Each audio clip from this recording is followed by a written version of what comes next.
네, 반갑습니다. 안녕하십니까. 리틀조의 뷰티플러스의 리틀조입니다. 오늘은 헤어 디자이너들의 가장 큰 수익을 만들기 위한 방법을 한번 얘기해 보도록 하겠습니다. 저도 지금 현재까지 현장에서 일하고 있고, 그리고 3-4개 디자이너로부터 경력 디자이너를 쭉 보아오고 있습니다.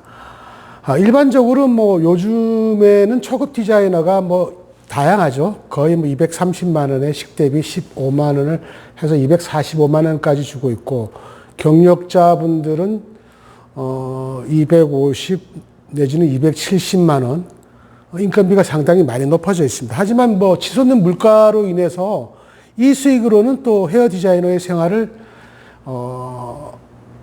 좀 풍족한 생활을 하기는 좀 힘듭니다. 자기 차량도 운전을 해야 되고, 또 미래를 위해서 또 돈을 또 만들어야 되고, 또 차후에 나의 그 매장을 또 만들기 위해서는 무엇보다도 큰 수익이 필요하죠.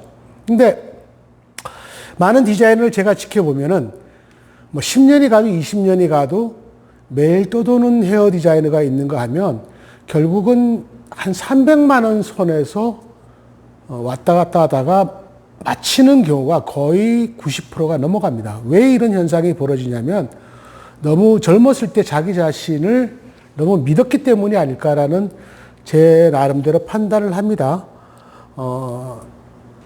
미용 기술이라는 것은 사실은 계속적으로 제품이나 그리고 테크닉이 바뀌고 패션이 바뀌기 때문에 기술은 평생 공부를 해야 되는데, 어느 정도 헤어 디자이너들이, 초급 디자이너들이 놓치고 있는 게 뭐냐면, 기술이 어느 정도 돼서 좀 자신감이 붙어버리면 자기의 어떤 직업에 대한 업그레이드보다는 라이프 스타일에 대한 치중도가 더 높습니다. 어떻게 하면 더 재밌게, 그리고 연애도 하고 또 즐겁게 보내는지 여기에 추적을 하다 보니까 원래 본분의 그 신분을 망각하게 되는 거죠. 그래서 결국은 뒤처지게 되고 낙후되고, 그러다 보니까 결국은 나이가 점점 들어가면서 경쟁력도 떨어지고 또 자리를 못 잡았기 때문에 결국 떠돌이 생활을 하다가 마치는 경우가 많습니다. 헤어 디자이너들의 수명은 어떻게 보면은 그렇게 길지는 않다고 봅니다. 물론 정년퇴직이라는 것도 없는 직종이긴 하지만 최고의 피크는 30대에서 다 만들어지기 때문에 20대에서부터 다 좋은 것이 30대에 꽃을 피워야 하는데, 그렇지 못한 경우는 40대, 50대가 거의 해서 이제 60이 되면은 미용을 이제 그만두게 되는 거죠. 고질병도 많이 생기고, 내 관리를 안 하다 보니까 관절염이나 또 혹은 경쟁력도 잃어버리고 점점 젊은 디자이너를 찾기 때문에 그렇습니다. 자, 고객은 곧 나의 비전이고 나의 수익입니다. 그것을 만들기 위해서 많은 노력을 해야겠죠. 고객을 만들기 위해서는 아직은 우리가 어떻게 하는 방법을 잘 모르고 있는데, 지금 방송하는 중간에 고객님이 오셔가지고 있는데 저희들이 10시부터 오픈합니다. 자, 계속 이어가겠습니다. 고객님은 곧 돈입니다. 고객님을 모으기 위해서는 물론 기술적인 면도 있고, 서비스도 있겠지만, 또 미용실의 좋은 분위기도 있겠지만, 결국은 이거는 1대1의 비즈니스이기 때문에 무엇보다도 고객 관리라는 게 굉장히 중요합니다. 과거에는 요즘같이 헤어장이나 핸드 SSO나 이렇게 좋은 미용 프로그램이 있어서 고객에 대한 정보나 데이터를 기록했지만, 과거의 선배들은 좀 유명하신 분이나 굉장히 많은 수익을 만드시는 선배님들은 일일이 수기를 노트북에 고객의 정보를 적어 놓기도 했었습니다. 생일날 선물을 보낸다든가, 혹은 기억을 했다가 그분이 어떤 스타일을 좋아하고 또 염색약을 어떻게 사용을 했고 어떤 시술을 했는지 일일이 수기를 했다는 얘기죠. 하지만 요즘 같은 경우에는 컴퓨터에 다 수기를 되어 있습니다. 워낙 프로그램이 잘 나와 있기 때문에. 그래서 가장 중요한 것은 고객 한 분에 대해서 처음에 새내게 됐을 때 내 고객이 만들어지면 그 한 분에 대해서 정성을 다해야 된다는 얘기죠. 대충 나는 손님 많은 미용실에 가서 일을 하면 손님은 끊임없이 올 거야.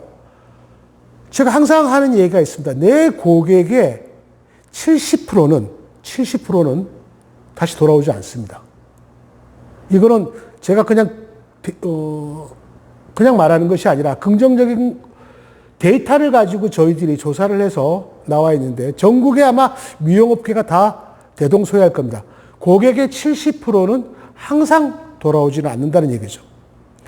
그 30%를 가지고 운영하는데 그 30%마저 뭐 직장이라든가 혹은 뭐 결혼이라든가 혹은 뭐 학교가 뭐 있다든가 여러 가지 이유로 인해서 또 나이가 들어서 또 못 오시는 경우도 있고 20%는 결국 또 유동성이라는 얘기죠. 결국 30%에서 20%는 유동이고 10%. 100에 70%는 날아가고 30% 중에서 20%는 유동이고 충성 고객은 단 10%밖에 안 됩니다. 그러니까 10명의 고객을 받으면 한 명이 다시 되돌아오는 것만 하더라도 일반적인 데이터라는 얘기죠. 그런데 그 고객을 기억을 못한다? 그거는 정말 잘못됩니다. 그래서 제가 항상 이런 말을 많이 합니다. 끝말잇기를 해라. 그러니까 이게 무슨 얘기냐면 고객과 시술을 하는 동안 저희들은 보통 30분 정도는 같이 대화를 하게 되어 있습니다. 머리를 시술하든가 아무 대화 없이 하는 것보다는 고객에 대한 정보를 저희들은 얻어야 됩니다. 그래서 대화를 하다 보면은 그 손님과의 친숙한 관계가 이루어지고 그런 인과관계로 인해서 단골이라는 충성 고객이 생기는데 그때 그 고객의 했던 시술, 염색약의 남바 혹은 펌의 종류 하지만 또 하나의 중요한 것은 사생활적으로 그분과 했던 대화를 꼭 적어놓으라는 얘기입니다. 예를 들어서 그분이 저 같은 경우에도 그분이 예를 들어서 머리가 뭐 M자가 좀 심해서 안에 탈모가 진행되는데 그때 조금 이런 거는 해보는 게 어떻습니까? 라고 권유를 했다면 그 얘기를 적어놓고 다음에 오실 때 참 그때 그 제가 권유했던 거 기억하시죠? 한번 생각해 보셨어 하면 고객은 굉장히 놀랍니다. 왜? 우리와 했던 대화를 이 선생님이 기억을 하고 있다는 데에서 감동을 받고 또 거기에 신뢰를 가지게 된다는 얘기죠. 그래서 끝말잇기는 굉장히 중요합니다.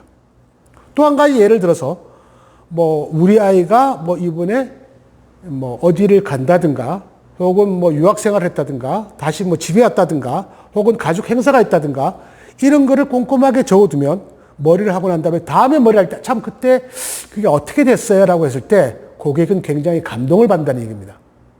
물론 다시 왔다는 것은 그 디자이너가 기술적으로 서비스적으로 마음에 들었지만 거기다가 감동까지 만약에 더 나를 기억하구나 있구나라고 생각을 한다면 고객은 정말 여러분의 충성 고객이 될 겁니다.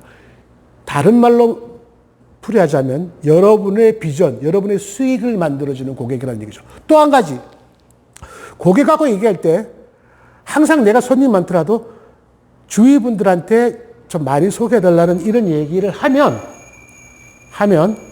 그런 얘기를 하면 고객한테는 그게 되뇌김 작용이 되어서 다시 고객들을 모으는데 굉장히 중요한 역할을 합니다. 자, 오늘은 이제 저희 직원들도 이제 출근을 하고 이제 이렇게 해서 지금은 9시 20분이라서 방송을 마쳐야 되는데 딱 한 가지만 기억하죠. 내가 내 미용사의 미래, 쉽게 말해서 나의 미래를 만들기 위해서는 내 고객이 나의 미래의 수익을 만들어주는데 그 고객을 위해서 나는 최선을 다한다는 것은 물론이지만 한 가지 반드시 기억할 것.